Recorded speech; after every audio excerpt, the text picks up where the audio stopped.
I want to get this started. My name is Scott Kelly. I'm the Assistant City Administrator in charge of infrastructure type activities. And I wanted to welcome Mayor James, who's going to kick this off. Thanks.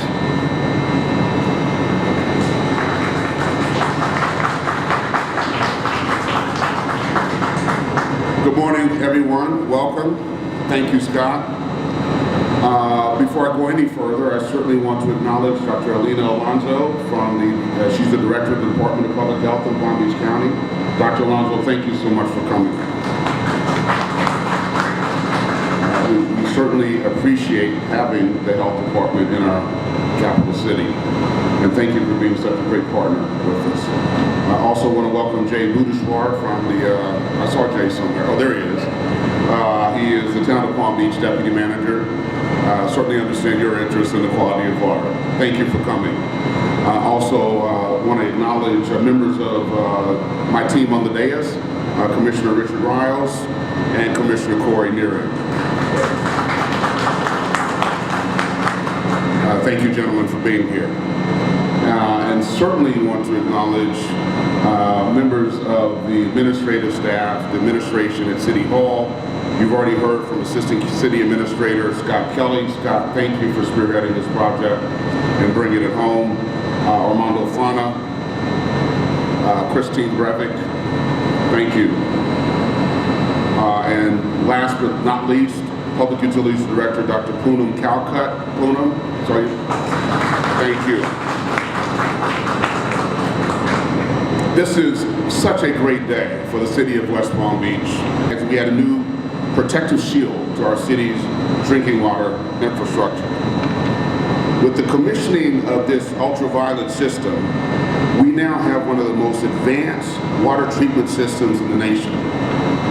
We are pleased to be able to bring this incredible technology and infrastructure, resulting in the highest quality water to the residents of the city of West Palm Beach. This new plan is designed to offer another level of protection for water from Clear Lake. Clear Lake supplies drinking water to more than 125,000 residents in the city of West Palm Beach and the town of Palm Beach and South Palm Beach. The city of West Palm Beach now has the largest ultraviolet treatment facility in the state of Florida.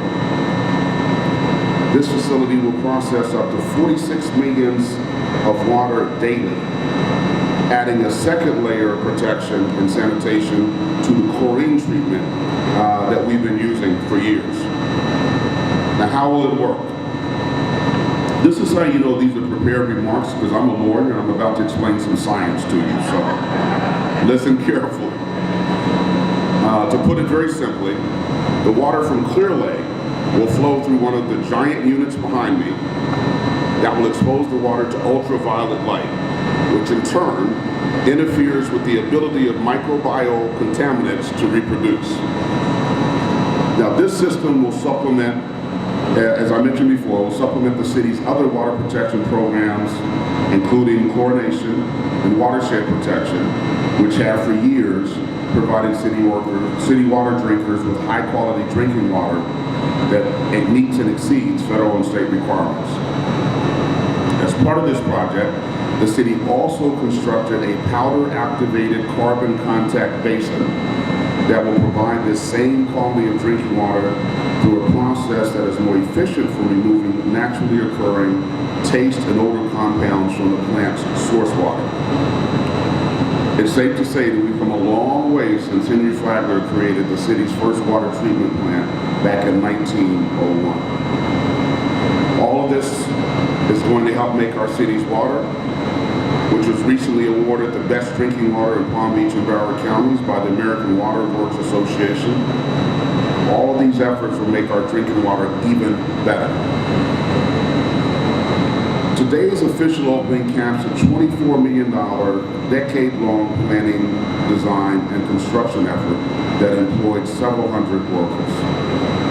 Again, this effort was led by Assistant City Administrator Scott Kelly. Join me in a round of applause for Mr. Kelly. Thank you again, Scott. I want to thank you for your excellent leadership on this project. Great job. Now, my talk wouldn't be complete without discussion of Grassy Waters Preserve in West Palm Beach which provides the majority of the source water for the city. By the way, I do want to acknowledge Mal Shack, who has been a very important member of our Water Advisory Board and is working shoulder to shoulder with me and other members of the city in fighting the extension of State Road 7. Miles, thank you very much for coming. You know, we are so fortunate as a city to have a water supply from Grassy Waters Preserve. As other cities and municipalities deal with the threat of saltwater intrusion to their water supply, we are spared that particular battle. Why is Grassy Waters important? It protects the integrity of our water supply. It's a wonderful habitat for endangered and threatened species. And the water supply for the Loxahatchee River, one of only 2 wild and scenic rivers in the state of Florida. Grassy Waters also provides flood control for the western communities, including Ibis, Iron Horse, Riverwalk, and Andros Island. We must, it is imperative that we continue to protect Grassy Waters. In closing, we know that great infrastructure is one of the hallmarks of any great city. Upgrading this plant is another example of our commitment to great infrastructure, including a safe drinking water supply and responsible management of our wastewater. And we are so excited to be able to offer the benefits of ultraviolet disinfectant treatment to our residents. This will be a great benefit to our city. Thank you very much for coming. Scott? Thank you again. Thank you, Mayor. Appreciate it. And I just want to tell a little story about the mayor, is that this was a very long and arduous process. I'm going to go into it in a few minutes, not too long, but I'm going to talk a little bit about the background on this because I think it's important. But the mayor supported us throughout this whole effort, and I want to personally thank you, Mayor, for this. So next, I'd like to introduce Dr. Alonso. And, you know, Dr. Alonso with the health department is our regulator. But I think more importantly is that the health department, through her leadership, has also been a partner with the city. And she's actually provided, their department has actually provided us a lot of technical support that helped make this possible. So I just want to really personally thank you for that. So, I'm a West Palm Beach resident. I drink West Palm Beach water. Not bad. I was thinking, as I was thinking last night what the heck I was going to say to you guys. I was thinking that the world is covered 75% by water. And yet there's millions of people in the world that don't have access to potable water. We take this for granted. We take for granted that what comes out of our faucet is safe. And it takes a lot of work to make that happen. As a regulator, we have the philosophy that we've had since our first director in the 1950s came to Palm Beach County. Dr. Howell, after him, Dr. Malecki, and then myself. We have maintained that regulation is best accomplished not by punishment or fines, but by education. And this has exactly been the case for the city of West Palm Beach. You have gone beyond and above the requirements to fulfill the regulations. And because of that, you have this wonderful new system, number 1 in the state. And by the way, I'm very proud to say that Palm Beach, West Palm Beach County usually is ahead of the other 67 states in many, many respects, including our medical indicators and our health indicators for the county. So we're doing something right. So in conclusion, because I know everybody needs to get out of here, I want to celebrate the partnership, because that's what it's really about. When we work together, we get so much more done. And this group has been phenomenal. So I congratulate all your staff that had to do the digging and the finding of the relics and putting all this together. And I congratulate my staff for being the partners that they are, because that's what we believe in as partnerships. Thank you.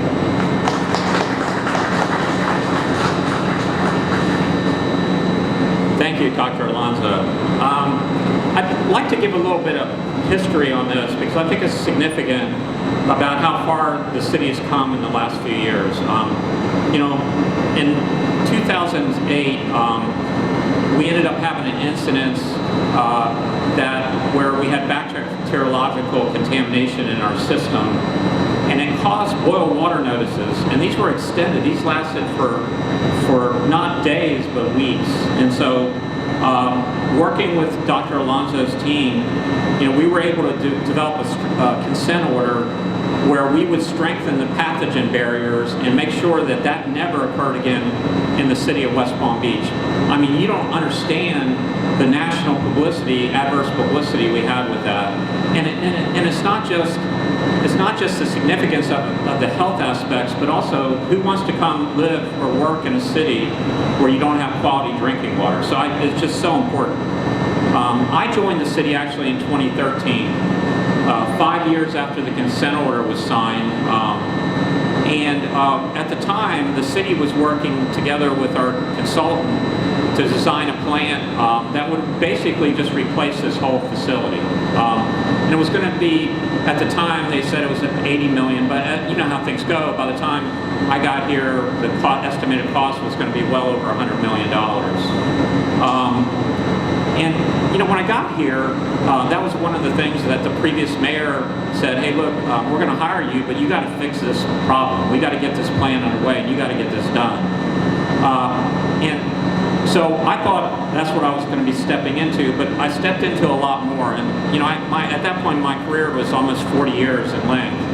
But I'd never seen anything like this because it wasn't just the water plant, but it was also the fact that we had an incident where we almost ran out of water, and that was in 2011. And again, national publicity, adverse publicity, so we needed to be able to drought-proof our city by adding capital facilities that would end up giving us layers of protection against drought. At the same time, we had a wastewater plant that we're part of the owner-operator, along with Palm Beach, that needed tremendous capital investment. There had been no capital investment in that plant for 20 years. So it was quite a shock for me, let me just say. But I just want to give credit to the staff that I work with, because we've been able to overcome not just making sure that we met the consent order conditions here, but we've also ended up being able to overcome these other obstacles. And I'm proud to say that we now have a water system that could sustain a drought much more severe than what we had in 2011. And we've made $150 million worth of investment at the wastewater plant, along with our partners, so that we feel very comfortable that this is going to be an award-winning wastewater plant as well. But when I came here, looking at $100 million and looking at the fact that we just had some pretty steep rate increases, I said, look, there's got to be a better way of doing this than completely replacing the whole plant. So my background actually is fortuitous, because my background is in designing plants like this for wastewater facilities using UV disinfection, and I've operated a number of them. So I asked the question, and I'm just so excited because I was so excited because the health department helped us in that process. They recognized it. They helped us through the research to make sure that this would be a proper way of doing it.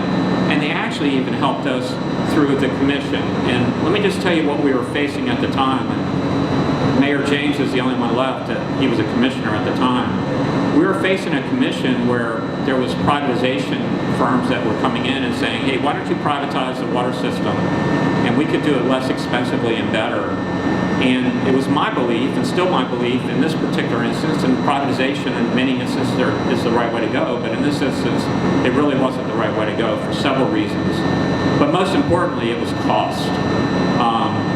When we went through an analysis, looking at the cost of this facility of $24 million compared to more than $100 million to replace this plant, but the privatization firm that came in, their cost of building a plant was $330 million, okay? So it was an order of magnitude magnitude difference.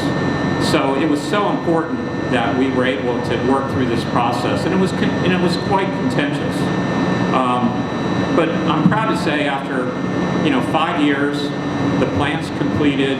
As I mentioned, the other facilities are completed or near completion, and we can look forward to the next 20 to 30 years that we've got facilities that can serve the needs of this community. So I think that's significant as we move forward and we try to attract new development, and we want to make sure we have adequate capacity to serve our constituencies. So, but I'd be remiss with not recognizing all the people behind the scenes that made this happen, starting with the city staff. And I see, we end up having Daryl Graziani, who used to work for the health department, came to work for us. And he's here, and he's done a great job.